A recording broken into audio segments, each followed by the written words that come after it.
ایک زمانہ تھا، ایک درخت کو لوگ پوجنے لگے، تو وہاں ایک صوفی تھا، عبادت گزار تھا، شب زندہ دار تھا۔ اسے پتا چلا کہ لوگ درخت کو پوج رہے ہیں، تو اس کے دل میں بڑی غیرت جاگی، توحید کی غیرت ہوتی ہے، وہ جاگی اور وہ کھڑا ہوا، اس درخت کو کاٹ دوں گا جس کو لوگ اللہ کا شریک سمجھ رہے ہیں اور پوج رہے ہیں۔ ہاتھ میں کلہاڑا پکڑا اور اس درخت کو کاٹنے کے لیے نکلا۔ راستے کے اندر شیطان کھڑا تھا، اس نے کہا میں تو نہیں جانے دوں گا، اور شیطان نے راستہ روکا، اس نے پٹک کے شیطان کو زمین پہ مارا اور اس کی چھاتی پہ بیٹھ گیا۔ شیطان بہت مکار ہے اور وہ ہر ایک کو ایک طریقے سے نہیں لوٹتا، اس کے بڑے مکر و فریب اور دجل و تلبیسات ہیں۔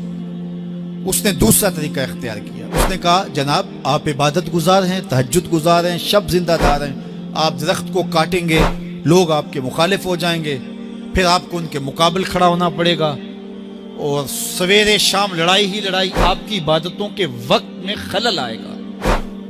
تو آپ نے ان کی قبر میں تھوڑا جانا ہے، آپ کی قبر اپنی ہے، ان کی قبر اپنی ہے، آپ چھوڑیے ان کو۔ اور ساتھ ہی کہا کہ جب آپ مصلی اٹھایا کریں گے تو نیچے سے ایک درہم مل جایا کرے گا آپ کو، تو آپ اس سے اپنے کھانے پینے کا انتظام کر لیا کریں گے اور آپ فارغ البال بھی ہو جائیں گے۔ اس طرح باتوں میں لگایا اور وہ زاہد صاحب واپس آ گئے، نماز پڑھی، مصلی اٹھایا، درہم ملا، بڑے خوش ہوئے اور دلیلیں تراشنے لگے۔ واقعی مجھے کیا لگی، تمہیں غیر سے کیا، تم اپنی نبیڑو، تم اپنی قبر میں جانا ہے، جائیں وہ بھاڑ میں، مجھے کیا لگے، مجھے ان کے بارے میں کیا پوچھا جانا ہے۔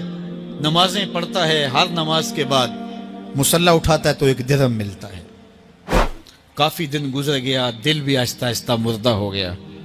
ایک دن مصلی اٹھایا تو کوئی درہم نہیں نکلا، پھر دوبارہ کلہاڑا اٹھایا، اٹھا، رستے میں پھر شیطان کھڑا تھا، کہا کدھر جا رہے ہو، کہا درخت کو کاٹنے جا رہا ہوں۔ شیطان نے کہا میں تو نہیں جانے دوں گا۔